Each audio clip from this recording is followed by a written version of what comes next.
Kita telah pun sama-sama mengetahui maklumat dalam ayat yang ke-41 dan 42. Jadi kita buat sedikit pengulangan. Pada ayat yang ke-41 kita telah menemukan bahawa Allah memaparkan kisah Nabi Allah Ibrahim alaihi salatu wassalam sebagai seorang yang amat benar dan juga merupakan seorang Nabi. Kemudian ayat yang ke-42, Nabi Allah Ibrahim mengambil langkah yang awal, iaitu berdakwah kepada bapanya yang disebut dengan panggilan Azar. Apa yang diseru oleh Nabi Allah Ibrahim kepada bapanya, iaitu beliau telah bertanya kepada bapanya berkenaan dengan larangan menyembah makhluk, benda yang diciptakan oleh manusia.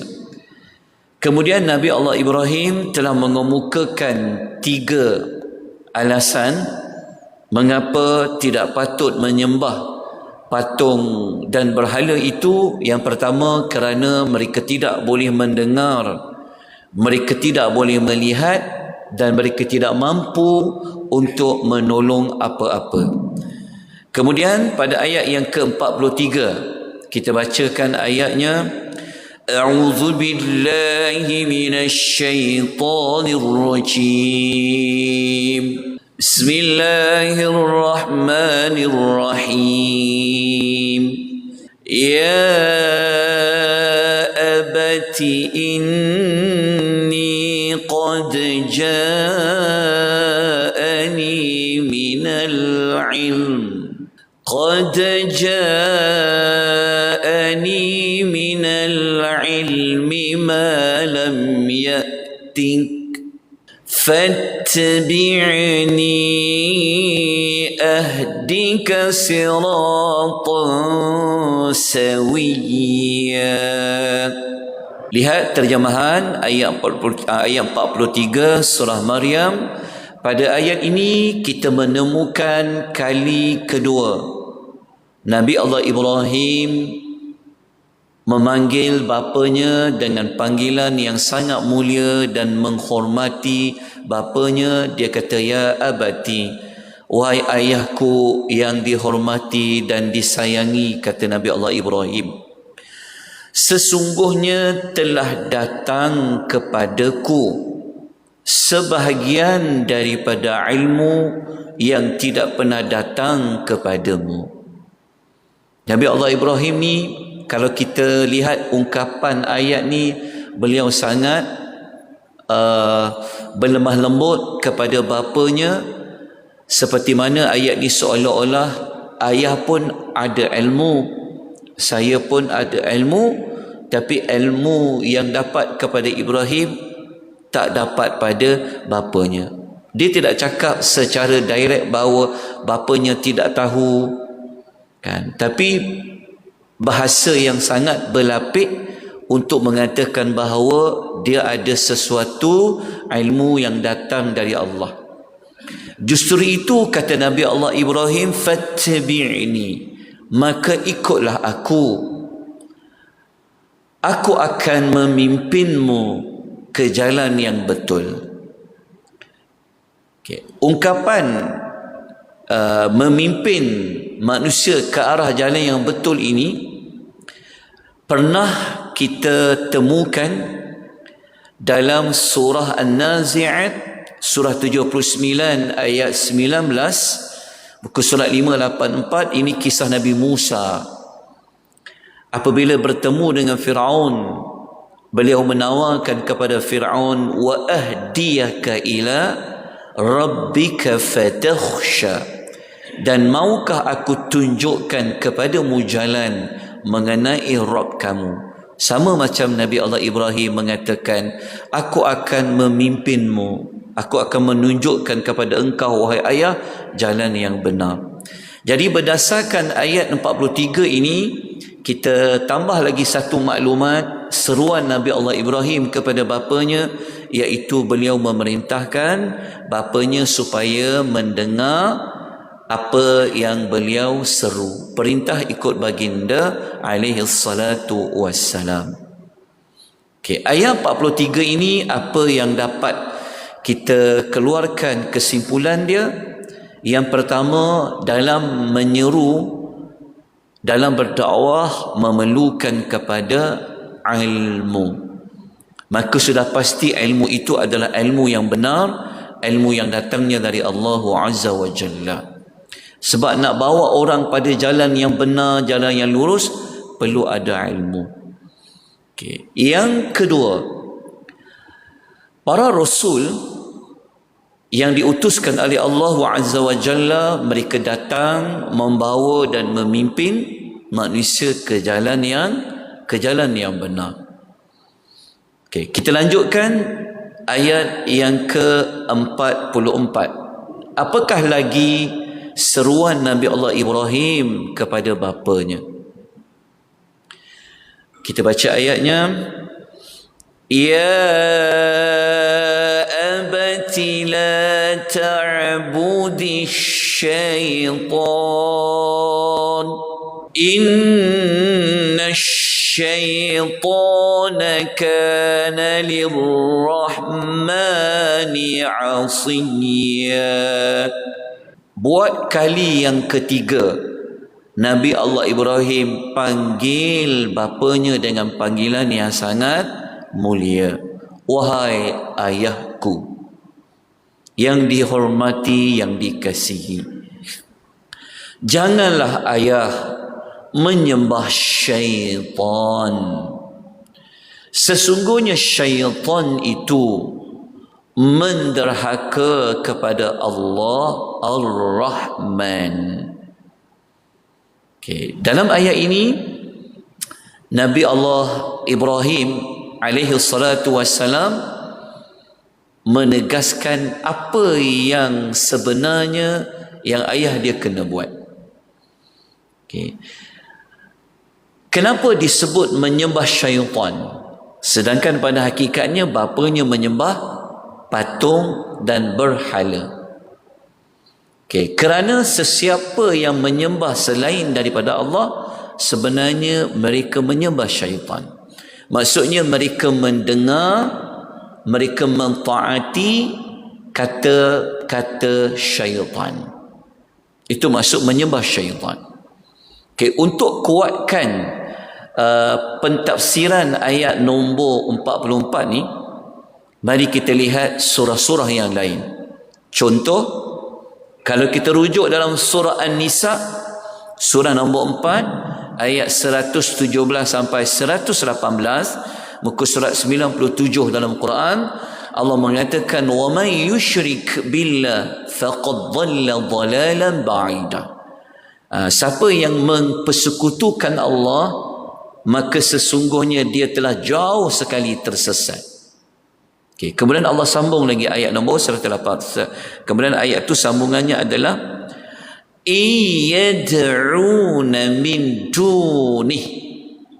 Apa yang mereka sembah selain Allah, illa inatha, hanyalah ia merupakan berhala. Wa in yad'una illa syaitanam marida, dan mereka tidak lain hanyalah menyembah syaitan yang derhaka.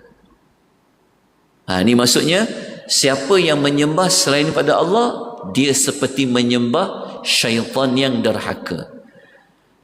Ada satu lagi ayat dalam surah Yasin, surah 36, ayat nombor 60, muka surat 444 dalam Quran. Allah pernah berpesan, Alam a'had ilaikum ya bani Adam la ta'budus syaitan. Yang ini setelah orang masuk dalam neraka. Kan semua telah orang masuk syurga, masuk neraka, telah masuk ke neraka, maka Allah memberitahu, bukankah Aku telah perintahkan kamu wahai anak-anak Adam agar kamu jangan menyembah syaitan. Kenapa? Kerana syaitan itu adalah musuh bagi kamu yang nyata. Sama seperti yang diungkapkan oleh Nabi Allah Ibrahim kepada bapanya. Okey, contoh yang lebih jelas. Macam mana syaitan dia boleh membawa manusia sepatutnya sembah Allah kepada sembah makhluk lain? Kita ambil contoh dalam surah semut. Suratul Namli. Kita dah tadabbur suratul Namli, tengok ayat nombor 24. Bagaimana Ratu Sabak dan kaumnya pergi menyembah matahari. Seperti mana laporan daripada burung Hud. Kan dia kata wajadtuha wa qaumuha yasjudu lisyamsi min dunillah wa zayyana lahum syaitanu a'malahum. Burung tu mengatakan aku jumpa dia, kaum dia sembah matahari selain Allah, dan syaitan telah menjadikan mereka melihat sembahan kepada matahari itu adalah benar. Okey.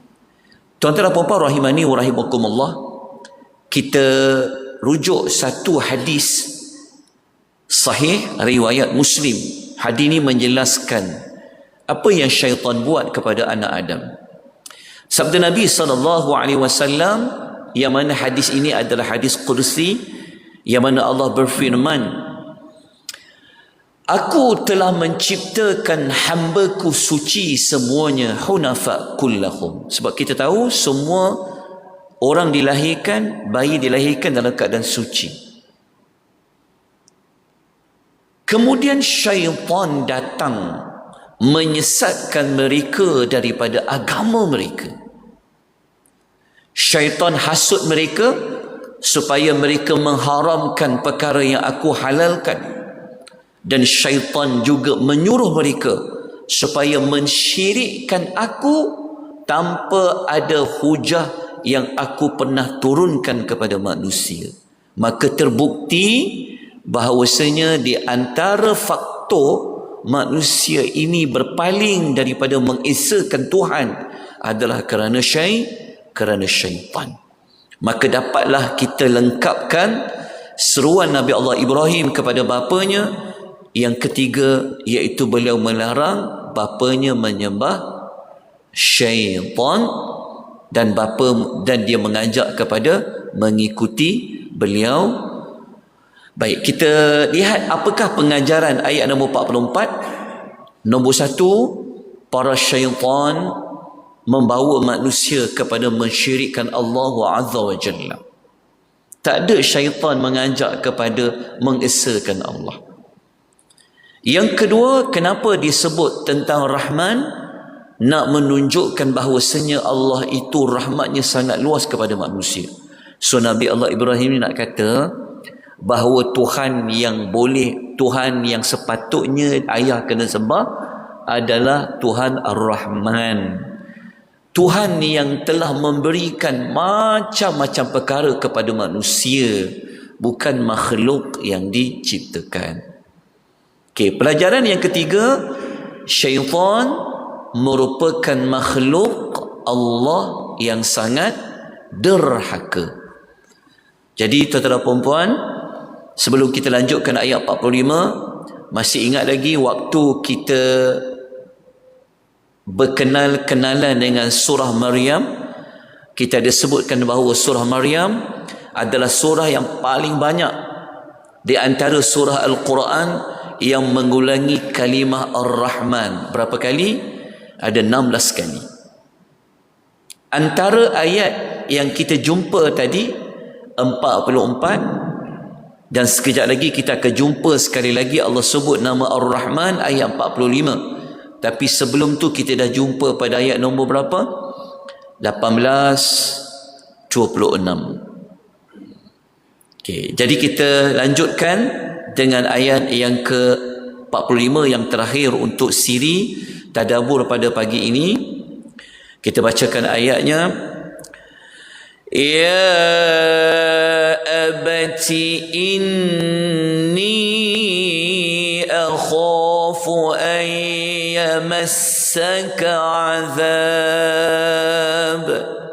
Inni akhafu an yamassaka azabun minar rahman. أن يمسك عذاب من الرحمن فتكون للشيطان وليا. Buat kali yang keempat, Nabi Allah Ibrahim, beliau memanggil bapanya dengan panggilan yang sangat mulia. Berapa kali? Kali yang keempat. Kalau kita bincang sedikit tentang kenapa Allah paparkan kisah panggilan Nabi Allah Ibrahim kepada bapanya dengan panggilan yang sangat mulia dan sangat hormat ini. Ingat lagi dalam kisah Nabi Allah Yahya, salah satu ciri Nabi Yahya itu apa? Beliau berbakti kepada kedua ibu bapanya. Ingat lagi ucapan Nabi Allah Isa alaihi salam, beliau mengatakan Allah menjadikan dia seorang yang berbakti kepada kedua ibu bapanya. Termasuklah Nabi Allah Ibrahim alaihi salatu wassalam. Jadi apa yang dapat kita pelajari dari sudut paparan kisah ini? Salah satu cara berbakti kepada kedua orang tua, apabila kita berkata-kata nak bercakap dengan orang tua, ibu dan bapa kita, maka pilihlah perkataan yang paling sesuai, paling halus. Apatah lagi kalau bapa kita tu dah memang dah beriman dah, lagi-lagi dituntut untuk memanggil mereka dengan panggilan yang sangat mulia. Jadi Nabi Ibrahim mengatakan, wahai ayah yang aku hormati kasihi, sesungguhnya aku bimbang, dia kata. Dia tak cakap direct nanti ayah kena azab, tapi dia kata aku takut ayah akan dikenakan azab. Tapi dia tak sebut azab apa, dia sebut umum. Dia kata dia takut ayah dikenakan azab daripada Allah. Allah yang mana? Allah Ar-Rahman. Dia tak kata Allah yang Jabbar, Allah yang Qahhar. Nabi Allah Ibrahim, dia tak sandarkan azab tu pada Allah yang maha murka, yang maha perkasa ke. Tak, dia gunakan nama Allah Ar-Rahman. Diancam dengan azab, tapi disebut dengan nama Allah Ar-Rahman. Disebabkan ayah menyembah yang selainnya, maka dengan sebab itu ayah akan menjadi kawan bagi syaitan di dalam api neraka. Jadi kalau kita betul-betul lihat ayat ni, Nabi Allah Ibrahim ni, dia tetap kena cakap juga bahawa tindakan ayah dia tu salah. Tetapi cara dia nak ungkap tu, dia ungkap dalam bahasa yang sangat lembut, sangat halus. Baik, tuan-tuan dan puan-puan rahimani wa rahimakumullah, daripada ayat yang ke-45 ni dapatlah kita simpulkan seruan Nabi Allah Ibrahim kepada bapanya ada 4 lah, iaitu takut bapanya terkena azab. Okey, ini sifat kasih kepada seorang anak kepada bapanya. Okey, apa yang dapat kita simpulkan sebagai penutup kepada kisah ini? Ayat 45, yang pertama, balasan azab bagi sesiapa yang mensyirikkan Allah Azza wa Jalla. Okey, pelajaran yang kedua, teguran dan amaran yang halus di dalam menyampaikan dakwah. Jadi kena pandai pilih kata-kata yang kata-kata itu, apatah lagi kalau nasihat itu, teguran itu kita beri kepada seorang ayah ataupun seorang ibu. Okey, yang ketiga, syaitan adalah salah satu penghuni neraka dan dialah yang akan memimpin penghuni neraka di dalam neraka, kerana kita merujuk dalam kalimah waliya. Kan disebut dalam ayat tu, fatakuna lisyaitana waliya. Wali tu adalah menjadi pemimpin. Dan satu lagi ayat lain, kalau nak rujuk, memang syaitan dalam neraka dialah yang akan memimpin penghuni neraka. Kita boleh ambil dalam surah Lebah, Suratul Nahli, surah nombor 16 ayat 63 tu. Kat hujung sekali tu Allah mengatakan fahuwa waliyuhumul yawma, dialah pemimpin mereka pada hari ini, iaitu pada hari akhirat, orang yang dimasukkan ke dalam api neraka.